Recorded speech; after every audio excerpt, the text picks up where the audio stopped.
and welcome to Demand Flow Forecasting with Item Level Inventory.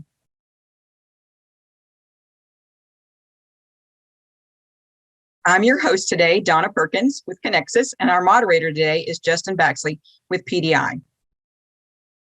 We have a couple of housekeeping things to go through. This webinar is being recorded and will be made available on Conexxus365.org. You are able to ask questions today via the webinar interface. It's on the right-hand side of your screen. Just click the questions bar and type your question in there. Please don't ask any vendor-specific questions, and please go ahead and get your questions in early. Our webinars may be used toward PCI continuing education credits, and you can contact 365 at conexxus.org to see if the topic applies. And here's the slide our lawyers like. Conexxus does not endorse any products or services that may be described or mentioned in this presentation. The views and opinions expressed today in this presentation are solely those of the speakers and not of Conexxus, and we are not providing legal advice. If you're not familiar with Conexxus, we are an independent, nonprofit, member-driven technology organization. We set standards for the convenience and retail fuel industry in data exchange, data security, mobile commerce, loyalty, point-of-sale back office, and more. We provide vision and identify emerging tech trends, and we advocate for our industry at other organizations to help steer the conversation around standards and policies so that changes don't adversely affect your business. As always, we are grateful to our 2022 Diamond sponsors. We appreciate their support, and they're helping us get these great webinars produced. You can find us in many places. You can find us at Conexxus.org, Conexxus365.org, and you can find us on LinkedIn. We're grateful to our sponsor today, PDI Software, and I'm going to turn this over to Justin Baxley, our moderator. Welcome, everybody. One of the things that Don and I were talking about earlier is that we're super stoked about the crew of people we've brought together because we have really a cross-functional panel inside the same operation. So Friendly Express operates about 35 convenience retail sites in South Georgia.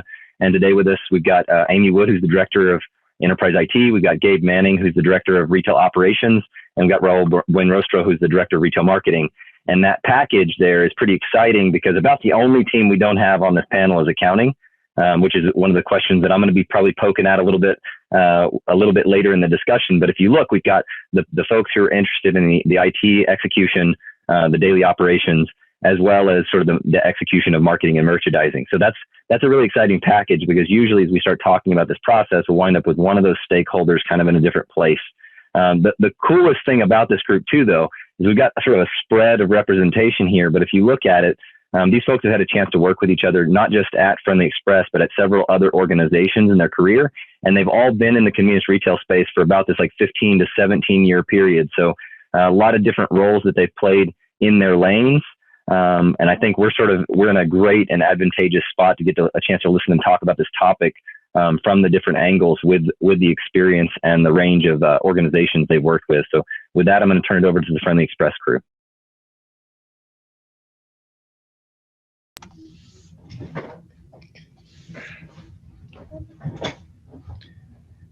Hello, everybody. My name is Gabe Manning. I'm the Director of Operations for Friendly Express. I'm Amy Wood. I'm the IT Director. And I'm Raul Buenrostro, Director of Marketing. We're going to try to kind of have a candid conversation between the three of us on what we've done with Item Level, where we started at Friendly and where we are now, the pain points that we've seen trying to get to Item Level and suggested ordering, and then what we're planning to do as we move forward. Yes, and we all worked together at Flash Foods, also with Miss Jenny Bullard, and we had Item Level there as well the entire time I was with the company, and Raul as well, and Amy helped get it started there. So we do have quite a bit of experience with it, and hopefully can share some of our a little bit of expertise with it with you guys. Okay, Friendly Express, I'm going to tell you a little bit about us. I have been with the company for a little over a year now. Raul's almost been with us for a year, and Amy has been with us about 8 months, I think. We are located in South Georgia. As Justin said, we have 35 convenience stores, branded, unbranded. We're We're primarily in Southeast Georgia. We have from Glenn County to Camden County, Charlton County, Ware County, and then we have a couple of stores, or 4 stores, 2 in Tifton and 2 in Valdosta. We use Verifone for a point of sale, and PDI is our ERP.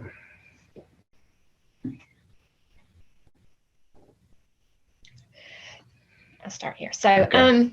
So I started with Friendly in June of 2021. Prior to that, I worked at Flash, and then I went to Gate Petroleum. So I come here last summer, and when I first came, Raul and Gabe were already here. And one of the biggest challenges that, we felt like we were presented with was that we were not at item level and suggested ordering across the board for our wholesaler. At Flash, we were pretty much ordering, everything with suggested ordering, including our DSD vendors. And so that was kind of an area that we really felt like we needed to put some focus on at Friendly. So when I got here, Friendly was already doing item level inventory for ordering purposes for the cigarettes and OTP categories. That was kind of our managers were having to do the cycle counts because our financial inventory was still at retail by category. So we had one individual that would go around and count the store by category. How often did they count? So yeah, it was an outside company that we used. It was just one guy, but he would pretty much go to every store once every 4 weeks, maybe 5 weeks, and it would hit our P&Ls every month. But he would spend an hour and a half, 2 hours max in the store just doing a retail count on every category.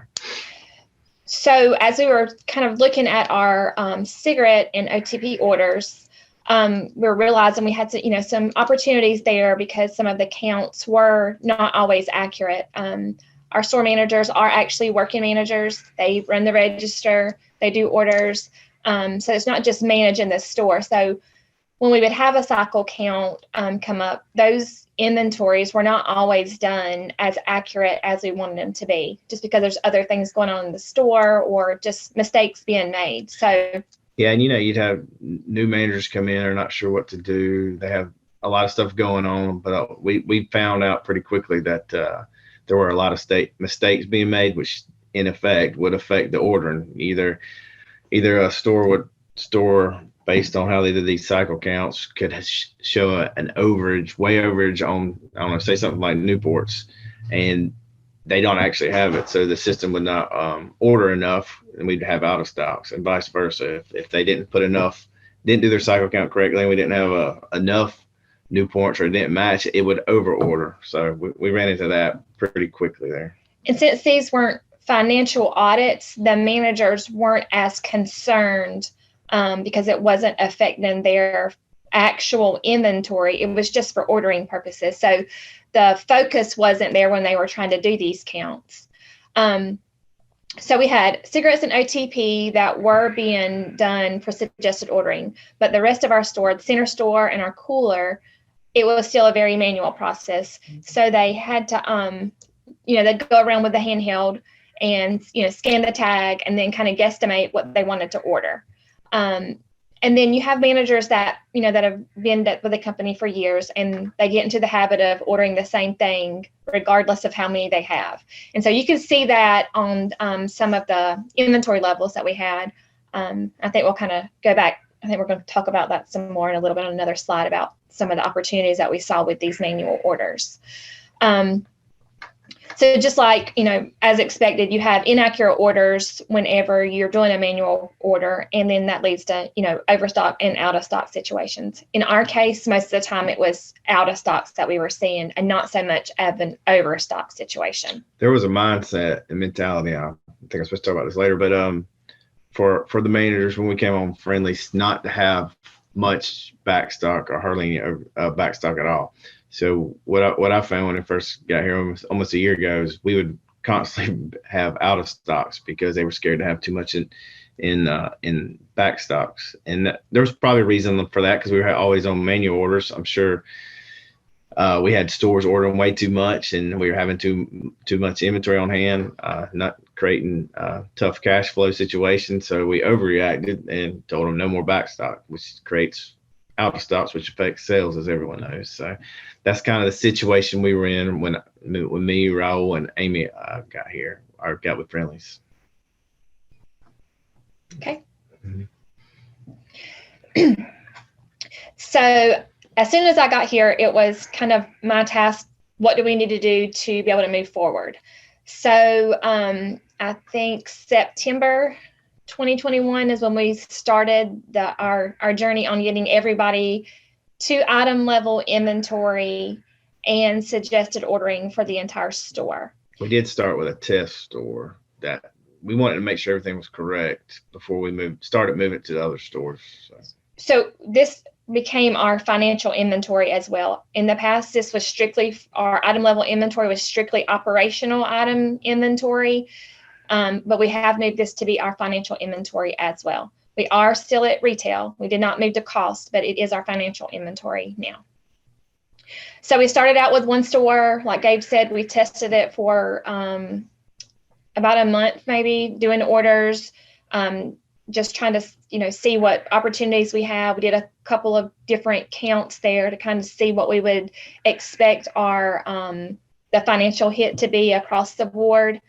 When we learned a lot in that first store, we learned some stuff that, we still had old data in our price book that needed to be cleaned up. We had some, just some things not set up correctly in price book. And we quickly learned, well, we already knew that price book was your center point for your inventory and your orders to be correct. So that did give us an opportunity to work through some of the issues that we did find, some of the incorrect UPCs, not linked together correctly in for beer items, some things like that. So we did have some opportunities that we did find early on in our first test location. One thing I do want to add real fast. So I know I mentioned before we had an outside company. It was just one guy, but he would come in and do the retail counts when we were doing that. So in order for us to move to for item level to affect our financial accounting side, we had to, or we didn't have to. One of our options was to bring in two people in-house to do our accounting, our auditing for our stores. So around this time, we had a couple come in that we have known from previous employers that were very familiar with doing item level counting. So they were the ones that helped us and started with our test store. So and as we moved to more and more stores, I'm sure Amy will get to us, we got away from the retail counting of the guy that's doing it by categories to the item level counting with our two new inventory auditors. And I will say that was kind of advantageous because they were familiar with doing these counts already. They've been in the convenience store business counting stores for years. I don't really know how long they've been in there, but they're very experienced as well. So that did give us an advantage when we were, trying to do this because they were familiar with how the count should be and, what to expect. They had previously audited stores using PDI, so they were already familiar with it. So that was another plus that we had that kind of worked in our advantage to kind of help us pinpoint issues because they were able to say, hey, I don't think this is set up correctly. I don't remember things, this just doesn't look right. So they were very helpful in helping us get, all the smaller things corrected. So we kind of moved, we did the first store, tested a little bit, and then we moved on to an additional store, one of our busiest stores, to kind of just jump in. And that one, after we did that one, we kind of started scheduling it out then. And how many we did? Well, we broke them off in groups when we decided to roll it out, when we got all the kinks worked out at the test store, and we roughly would do 8 every 4 weeks. And the way we set it up was to get an initial count, and then the first 2 weeks of each store, do one store a day. Monday through Thursday is what we did. Our auditors worked just 4 days a week. And then the final 2 weeks of that process, that would be the second count, and that the second count would be the one that hit our financial statement. So the first inventory, correct me if I'm wrong on this, would just set the inventory on the item level, make sure it's accurate. The second one would be the one that would hit our P&Ls, our financial statements.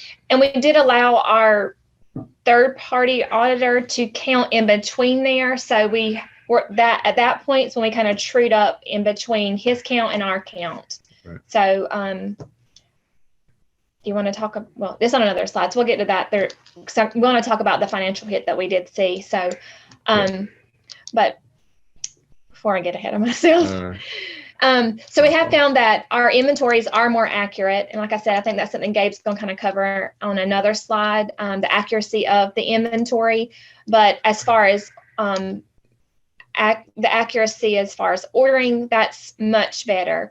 We did find that, there is a parameter that you can set in PDI for your audit, for your order, that will ignore an audit or ignore a count if it's an old audit.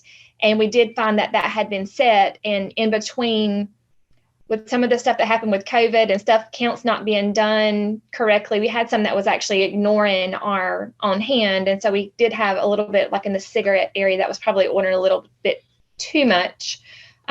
So pretty much if something wasn't a cycle counter or had a count within 60 days, it would disregard whatever's on hand, right? It started at 0. Yeah, because we moved from counting, we had one person outside of the one that was on our financial audit. We had one that was going around counting all the cigarettes and OTP, but that got phased out and we moved to doing top 25 only. And when it moved to top 25 only, anything that was outside of that top 25 wasn't getting counted on a regular basis by the manager. So that was just another a small little nuance that we found that we had to that was correct. A growing pain. We started carrying way too much OTP and tobacco cigarettes on hand. We were trying to figure out why, but I think Amy figured it out. So. Yeah.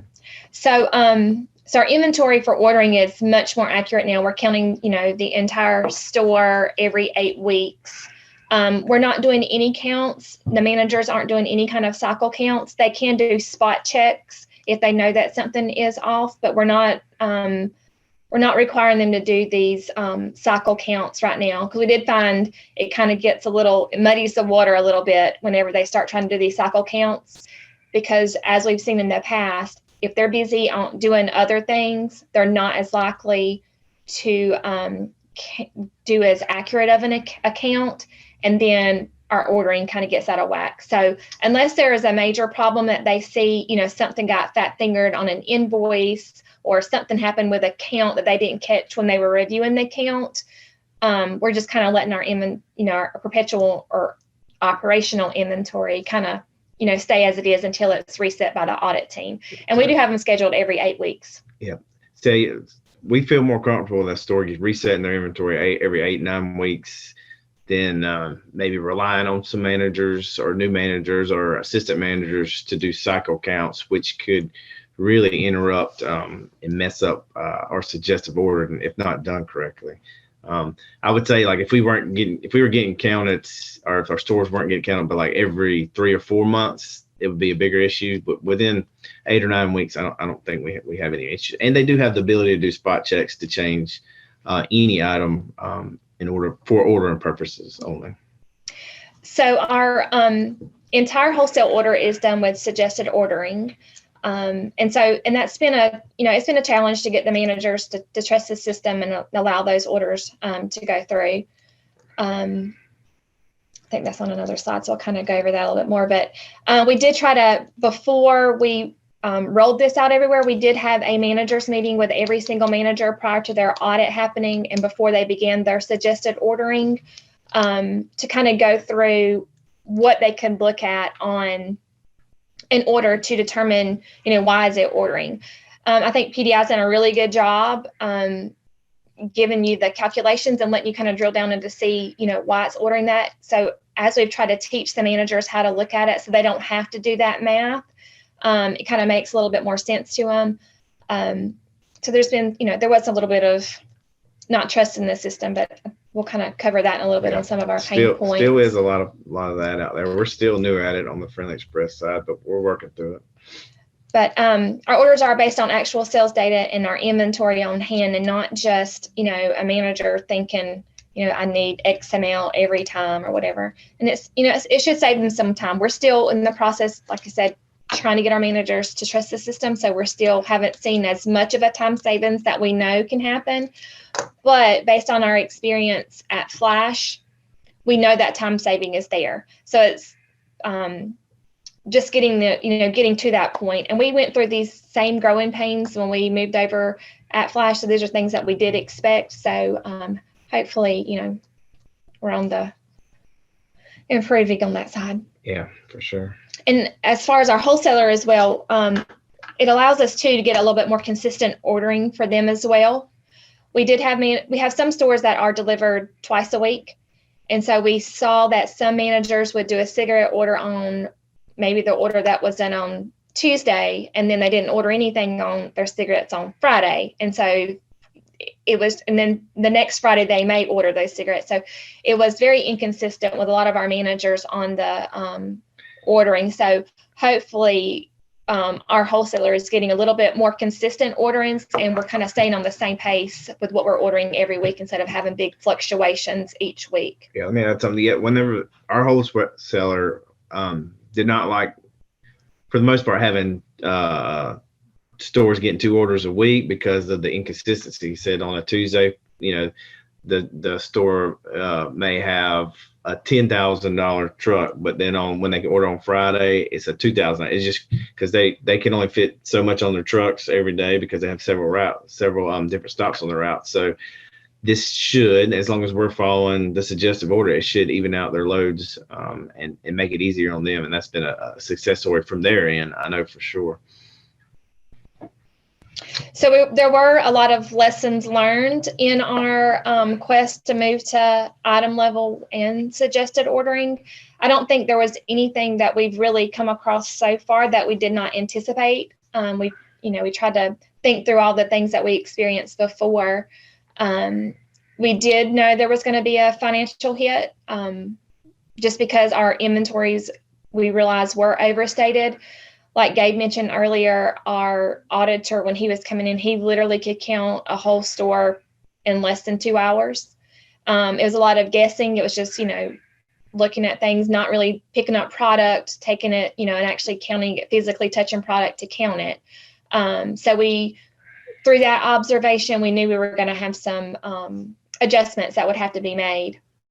Yeah, I'd probably say it was roughly about $5,000 a store in inaccuracies that's been adding up throughout the years when we were just getting retail counted. And you could see it, I think, and Raul, you might tell me, but I think it was mostly in candy, packed beverages, and maybe beer. So you could tell those probably were the ones that this company did not spend as much time in getting accurate counts. Actually, the cigarettes and OTP were pretty right on. So that's correct. I will say those are probably throw something out about that topic real quick. That's one of the weirdest parts about the item level inventory thing that comes up sometimes. I just wanted to kind of throw out, I think a lot of times we think, oh, this is just something special about the way item level inventory does its math for things like weighted average cost. And I think you guys are highlighting a key problem. One of those is just accuracy. And then the second one is that I think there is a little bit of voodoo math we do in retail accounting that can kind of accumulate small errors over time that audits don't really collect. So that is a very weird one that I think people don't often anticipate. So one, kudos on you guys only having about $5,000 adjustment in there. And then second, thanks for throwing that one out. Well, it's $5,000 per store. It did add up, and we're still seeing some of it in our counts. But I think it's more important to be accurate in our item level, and for our stores to know exactly what they have on hand.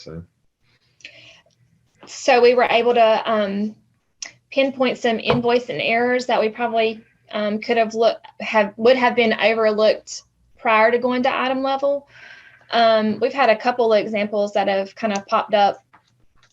We have a store that has a package store, a liquor store right next to it, and the driver accidentally left an invoice at the store that belonged to the liquor store. And we had a couple of things here. We weren't following procedure. We should have been checking the invoice in, by scanning the actual product. But, that's another thing that we're trying to put some focus on. But the invoice got entered into our, the invoices for the day. So she had her regular, it was two separate invoices, and she entered both of them in.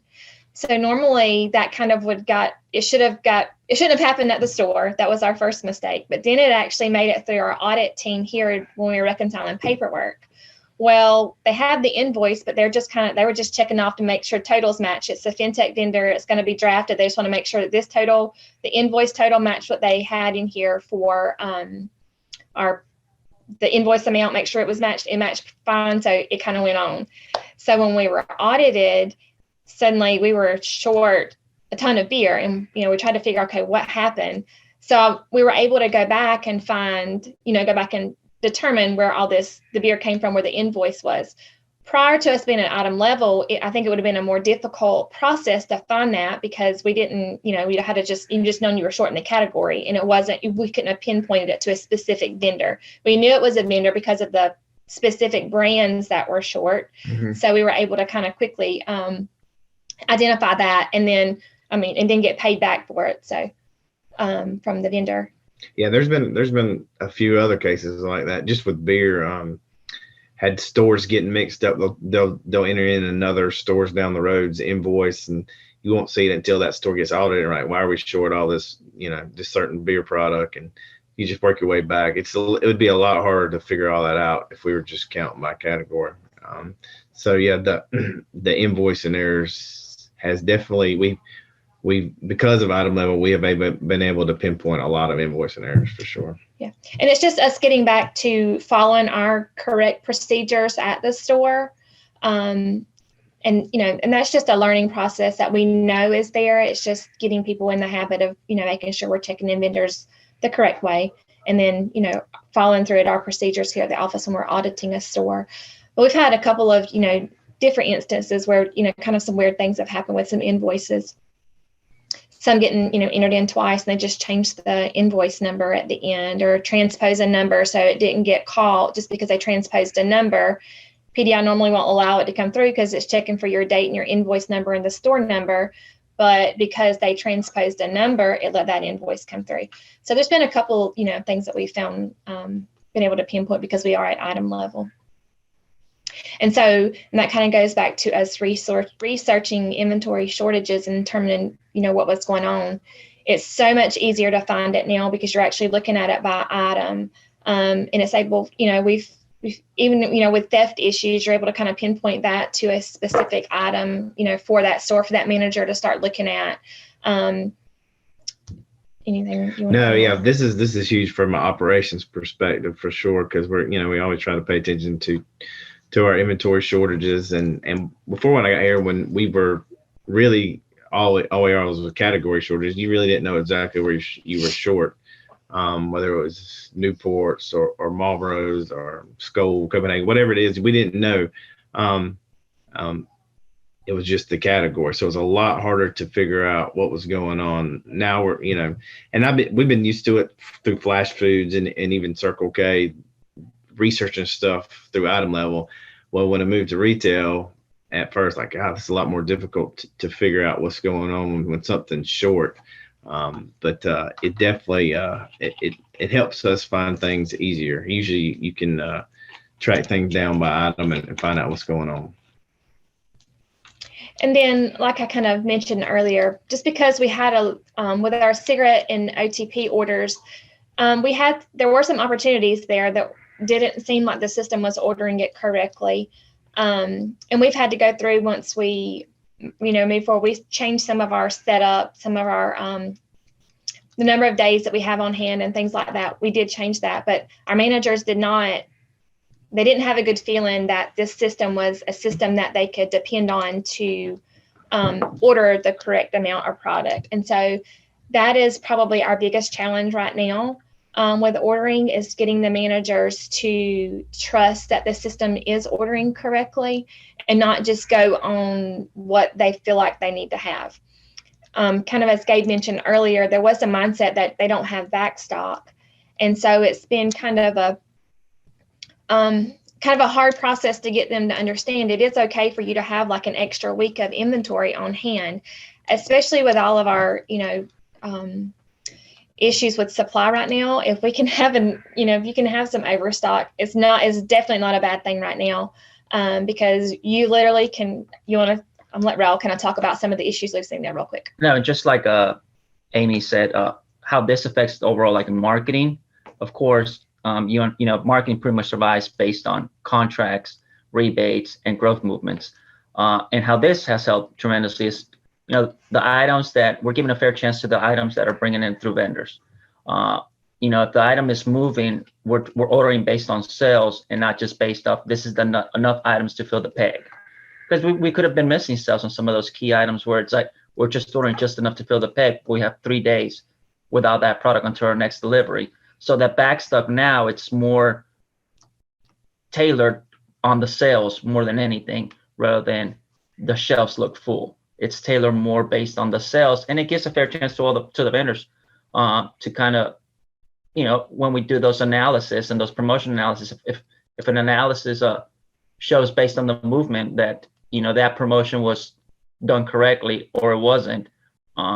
So same thing with the whole the distributor helps them just as far as the forecasting better, just based on just pretty much movement numbers. The numbers are not going to lie, and then if the units are moving, this is exactly what you need to order every week. And I think it's helped them a lot. I know right now it's kind of a gray area because of the whole supply chain issues, but it still gives the control to the chain to decide what item I'm bringing there and what item to replace it in case I can't get that item, and how is that going to affect the overall contracts of us.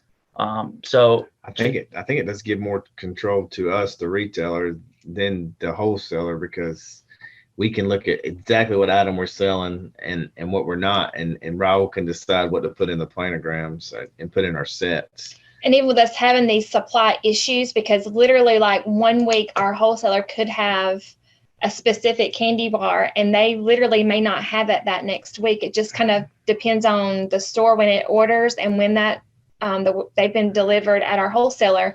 And so us building in a little bit of extra inventory has definitely,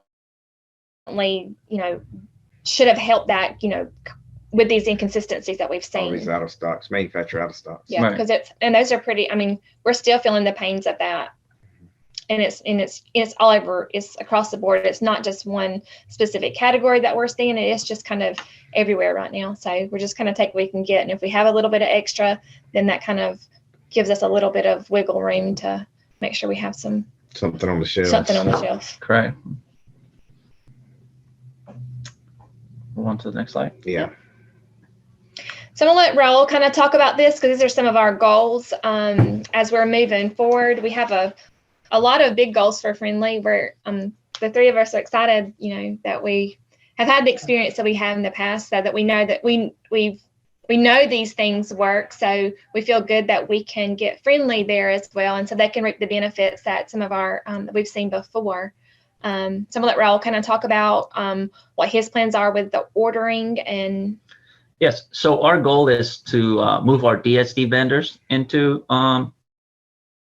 ordering, and just so we can have the right amount of items in the stores. I don't know if when you go into a convenience store, sometimes you'll see a lot of items being warehoused there, and it's just gears up towards what the vendor is ordering. And now if we have the data actually to back it up to say, well, this is the amount of cases that I need till the next delivery, it'll help us just better with our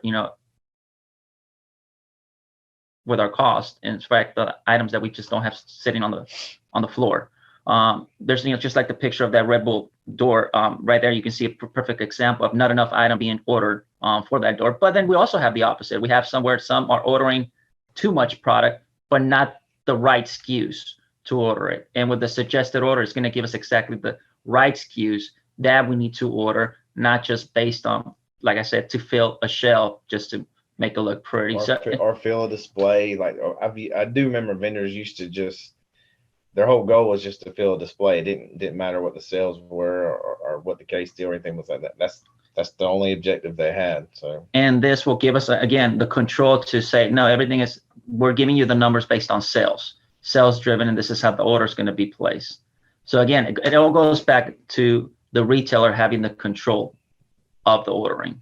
right. This is a success story from the Flash Foods days when we moved to DSD ordering. This is one I always think about when I think about DSD ordering, and I know Raul and Amy and Gary, our foods we're excited about eventually moving our vendors to a suggestive order. But I think we moved Red Bull to DSD order, and what we figured out is that on average we were having about 21 weeks worth of inventory at each store on hand.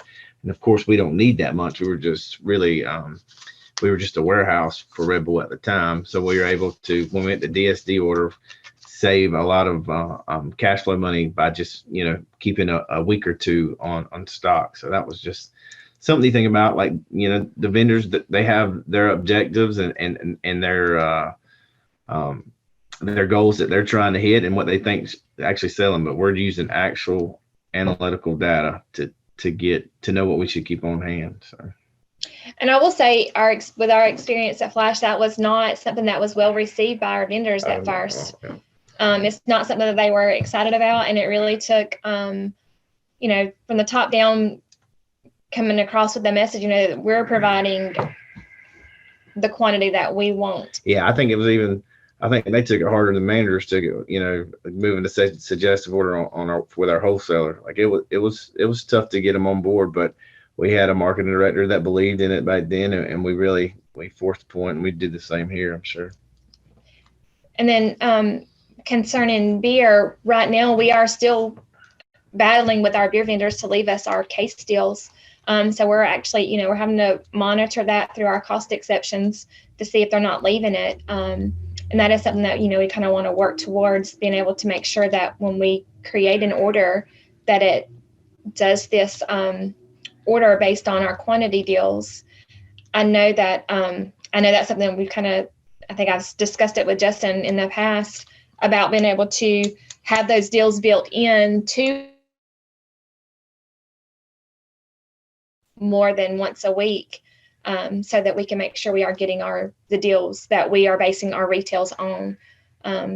Because unless you're tracking it and staying on top of the vendors, they're not always going to leave you those deals, and you're not getting your best the best cost. Yes. I know Raul bases his retails that he has on there, and we found a few that the vendor wasn't leaving the deal, the store manager didn't realize it, and so we've actually been selling at a negative margin. Yes. So just some other kind of good stuff that we're looking at as far as ways that you can follow up on your ordering and your cost. Just looking at the cost exceptions. Do you want to add? You want to talk about the planogram? Oh yeah, and we're also going to move all our sets to planogram mode, where the system is only going to order based on those items that are in those planograms. So even if the manager, because we're going to have those managers that are old school and it takes them a while to adapt to change, where they won't be able to order outside the planograms. The system would only capture the items that we have in the planograms. And then the only changes will be done through the back office, through us, where we can remove an item, add an item into that planogram, and really just keep it consistent across the board, and also with our forecasting with the distributors. So we're very excited about that. Center store is going to be the first ones that we're going to put them into planogram mode, where we're going to put the percentages of how much we want on each one is ordering. So we're excited for that. This will be really neat, because one thing with suggestive order right now, if we have a deleted item or replacing an item or anything like that, and it's not deleted out of our price book for that store or whatever, the system obviously will continue to order it because it's showing sales history on it. Well, if we go to this mode, if it's not in that planogram, it's not going to order it. So I think that would stop a lot of that. So yes, that would be good. And it's going to be time consuming on the back end for us to make sure we're keeping these planograms updated and make sure the correct items are on there. But it should save the manager more time. They're looking through fewer items on their order. And that's what our ultimate goal is, actually, to save our managers as much time as they possibly can so that they can focus on customer service and, the other things that are important outside of just doing paperwork and ordering. Correct. Yep. You want to talk about moving the cost? Well, this we do. We actually would have preferred to do this earlier, but eventually we do want to move inventory to cost from retail. It's just personally what I've been used to, and I just think it's a lot more accurate and it's a lot easier for stores. But you can speak on it a little bit. Well, like I said, we're just really trying to reduce our managers' time and less paperwork that they have to do, less counting that they're doing. So our goal is to move from a retail inventory to a cost inventory. That would, free up some time where they're having to do these counts. So we have a retail change, tracking down their adjustments. So there's some time savings there and just a lot less moving parts, we feel, if we move to a cost inventory. I think that would help on the financial end too, on the back end. Yeah, and like side. you said, there is that, the math where you're, moving your inventory back down to a cost. Right. We wanted, as the three of us collectively, we wanted to do this all at once, go straight into a cost inventory and go ahead and take a bigger hit.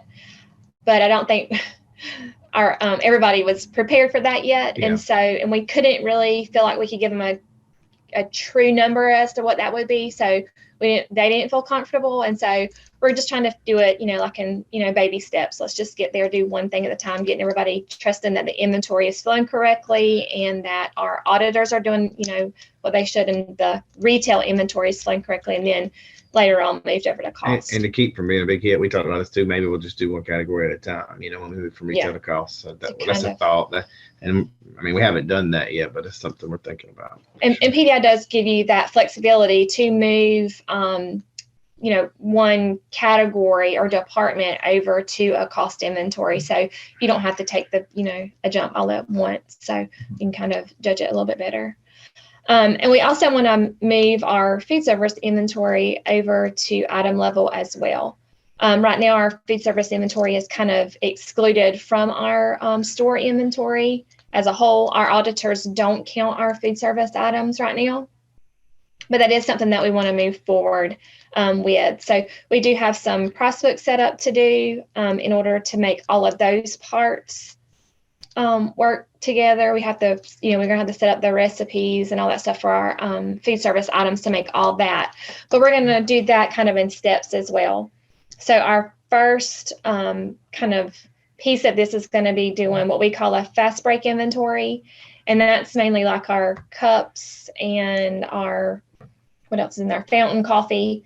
Those items are what we're going to start with, because those are ones that'll be a little bit easier to manage. There's not really recipes per se. So we're going to start with those as our first step to move in towards item level, and then kind of move over to our actual food service. We have a full food service program. Was it Express Deli, and then we have a full deli. So we're going to do those in stages as well. But that's some of the goals that we have for the next couple of years. Anything else? I think so. Justin, do you have anything you want to add to what we've said so far? Well, I think Justin's actually having a little bit of technical difficulties, so I'll take us over to question and answer. First, Amy, Gabe, and Raul, I really appreciate you guys and sharing your experience and your knowledge, and I'm really excited for the question and answers to get started. Thank you. Hey, Friendly Express guys, can you hear me? Are we good? Yes. Yes. Okay. It's been a weird day. Lots of weird things with as if we all haven't had lots of exciting adventures with technology lately. So we got a couple of questions. One of the questions I want to ask though is one that we had a lot of discussion over in a demand flow inventory ecosystem conversation over the last two days, which is in lots of places, some of the things that we run into come down to how we incentivize or disincentivize the store. So you guys mentioned briefly in the old days of your world, a situation where they were disincentivized from having overstocked, right? So the big deal was don't have backstock, don't have a lot of overstock, don't have extras. Right now, as you guys have gone through this transition, what are the stores getting in trouble for now? Like if you walked in the store and you said, store, what are you not going to do? What would that be today after you guys have gone through this transition? What do you guys really try to disincentivize them from doing now? Well, you want to answer? Well, we're really trying to get them to trust the suggestive order. Some of the managers are used to doing everything manually, except for cigarettes and OTP, because they've had to do that in the past for so long. So we really have to pay attention to out of stocks, and in a world right now where there's so many manufacturer out of stocks from our wholesaler and a lot of out of stocks from our vendors. It is kind of hard to tell, but you can going from store to store, you can see which stores are really trusting their order or which ones might be adjusting their order a little bit too much, adjusting it down. So that's kind of what I'm focusing on in stores. Really just want them to trust the suggestive order. I mean, there is going to come some times when they might need to up some, but I really don't. Unless the inventory count is wrong, if the book inventory is off, I really don't want them to decrease any of the ordering. Maybe adjust it up in some cases, depending on what's going on in the area, but definitely not decrease it. Right, and that's a very interesting perspective, because I think a lot of times when we wrestle with this stuff, it's kind of like, hey guys, it's not that we don't have a way for you to deal with it when something goes off. It's more that we want you to push a different button, right? And so in those cases, we don't want to shut down the communication. We want them to communicate where they got a problem rather than just changing and ignoring and keeping moving, right? But then on the other hand, there are several stores that just are store managers that almost take the opposite approach. Like they just run that suggestive order and don't check over. And it's probably a time crunch and a little bit of laziness, but we don't want them to do that either. You kind of, and Amy's talked about this before, but check out the 1 tons and or 1 twos and nuns. 1 tons and nuns. That's right. But focus on, because we could have some theft in the store, inventory counts off, or something like that. So. Right. We got a question here that I think this may be a little bit of a, are you guys doing this? And then if you are doing this, where does this intersect? So the question is, with the rise of like the order ahead and the delivery and those things, especially in the pandemic, how has that affected what you guys are doing? Are you doing delivery services? Are you allowing order ahead? And if so, how do y'all take account of the impact of this on the demand? As far as suggested ordering, are we doing ordering ahead? Are you doing order ahead for consumer facing order ahead? So like a DoorDash, like a Grubhub, that kind of thing. Are you doing that kind of ordering? And if so, how are you getting the data into the ordering system to forecast that demand? We are not doing order ahead right now. Okay. That is something that we should be doing in the next couple of months. We're working on that on our app now. So, but like I said, our food service inventory is not included in our PDI inventory that our auditors are doing right now, but that is something that we're going to move forward with once we move over to mobile ordering. Our next step on that side is to go with mobile ordering, and it'll primarily be at our express deli and full deli sites. And then after we get that down and all the kinks worked out and get the operations side down, we would like to move to curbside. I think that would be the next step out of that, and perhaps we might do something like DoorDash in the future, but we're definitely not ready for that yet. But I do think that's the future for sure. I think there's definitely a feeling a lot of people are having about that kind of thing, that it is a kind of point of sale, right? And so, if you think about everything we're doing, a lot of it has to do with just getting specific kinds of data from a point of sale. And if we wind up in this world, it feels like we're going to, in which we don't have a point of sale, we have points of sale, then a lot of ways the same things you guys are doing would apply, as long as those providers have the sensibility to know what we're going to need inside our industry, which is the traditional challenge, right? Understand the complexity, the SKU counts and taxability and blue laws and that kind of adventure. So down that road, there's another question that could come up here is there something, so you guys kind of did this in a past life, pre-COVID, and then you kind of did this right in the middle of the COVID adventure. Is there anything that you did this time that either one you would have done differently if you'd have thought about how COVID was going to impact this, or that you didn't do from the old days because you knew you were in the middle of the labor shortages and the supply chain problem and all that? I'm trying to think. Not really how we rolled it out. Probably wouldn't have been any different. We probably would have probably would have spent more time on bringing managers out of their store into a training location, but we really can't. We kind of had to go to them because of labor shortages. One thing that's different, and Raul will attest to this, is for when moving to item level, where the challenge, a lot of it is all the manufacturer out of stocks, the supply chain. It does make it difficult to know when you're in a store if stores are really using their suggested order a lot of times, or if there's manufactured out, because there's so many of them. I've never seen so many this last year. So yeah, there's so many and spotty. So even if the suggested order is capturing sales for 3 or 4 weeks, that manufacturer can be out for the next couple of weeks, and it throws off that ordering. Yeah. So yeah, I mean, we've had kind of our pains, with it, just as far as dealing with all the outs from the manufacturers. But as they start getting better, I think the system will adjust to it. yeah, it affects the sales history. Like I was saying, like if you have a manufacturer out of stock for 6 weeks, it affects the sales history on that one item. So the system's more than likely not gonna be able to catch up with it. So then that would be a case where a manager has to think about that and add to that order. Yeah, that's been probably post COVID or during COVID, whatever, biggest challenge for us. Yeah, and I think that's the interesting thing about you guys' presentation as we're looking at this, is that a lot of times with demand forecasting, we get into that conversation and it winds up being very, very predictive analytics driven and not kind of founded on that layer of inventory management and that inventory ecosystem. And that, I think, is the ingredient that sort of saves the day in this conversation with the supply chain problem, because you can know exactly what you want, but if you're depending on your supply chain to execute perfectly, and they're consistently failing at a rate right now about 30% for most suppliers or beyond, then the only thing that's going to save your hind end is to make sure that you've got enough inventory to kind of get you through those dark places, and that whenever you come out of a place where they've got stock again, that you've got some minimum level you can get to reboot your sales forecast again. So Yeah, that's right. got two other questions here. One of them, I think we're gonna a couple of them I think we're gonna challenge, because Donna has sort of she genuflected and said you shall not explain specifics about PDI systems. So we got to be careful about that, because this is a little bit more about the business process and what you guys have done. So we've got a few questions that are getting pretty deep. The folks who asked that question, if they're contacts with PDI, I may reach out to them specifically, because we're kind of supposed to keep this a little generic.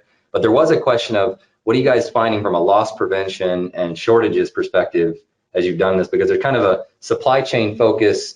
What about the sort of fraud, loss prevention, operations side of this have you benefited from? Well, this is, as an operator, that's one of my favorite things about item level. I mean, the suggestive order is great from a stocking perspective, and actually using analytics to bring what we need in our stores. But from finding theft is huge, and like we're just getting into it here with Friendly Express. But in the past, if we're short in cigarettes, it's just a category, so we're not sure if it's Newport 100s or Marlboro Reds or whatever it might be. But with item level, we're able to bring it down to that actual SKU throughout the whole store. This is actually something that's happened at Flash Foods when we had item level there. We had an audit. We were short, probably 12 cases of our cartons of Newport 100s, and so we knew what we were focused on. We'll come to find out, we ran a report and we found out that an employee was doing item returns on Newport 100s and taking the cash. They weren't actually taking the cigarettes, but it made it, it's putting this inventory back into the system, and then we didn't have it, so it showed short. So that was just one example of how item level helped us catch a thief. And there's hundreds of examples like that. It just makes it easier to research theft. There's no doubt. You want to talk about the VR vendor? We've had an instance where we believe our vendor is not actually bringing in product that they say that they're bringing in, and it comes with, we're not doing our proper procedures of checking in, but for 2 audits in a row, we're short the exact same amount on this specific SKU. Yeah. SKU. 24 pack of Mick Ultra Yeah. bottles. So, but when we went back and watched the video, we can see that it didn't really bring 25 cases of it in, even though that's what we're on the invoice we're charged for. So that's just another instance Yeah, of so you where we pinpoint it to see when it came in and kind of watch the video to see what happened. Yeah, like I said, you're able to figure out based on what we know was short, when we're able to figure out when the deliveries were. Amy was able to pull the actual invoices to see what was on those invoices. So we tracked it down when I think there was showing like 50 cases delivered of 24-pack Mick Ultra bottles, and there was actually only 2 that came in. Yeah. So it definitely looks fishy about what's coming in. And that was a problem with the vendor. Of course, in operations, we should have been checking it in better, but that's just something we found out recently. Yeah. But we were able to research it quicker because of the item level. Right. It drilled it down to the SKU point where we didn't start as a guessing game and it's just in this category. That's where item level comes in and it helps you drill it down right to the SKU. Right. Now one of the questions we got here is one that's come up a few times in a few different questions. So the first thing is, do you guys really think you're saving the store's time, or do we think you've actually increased some store labor? And if you're increasing the store labor, how have you guys tried to figure out what the ROI is on the amount of labor increase you guys are doing?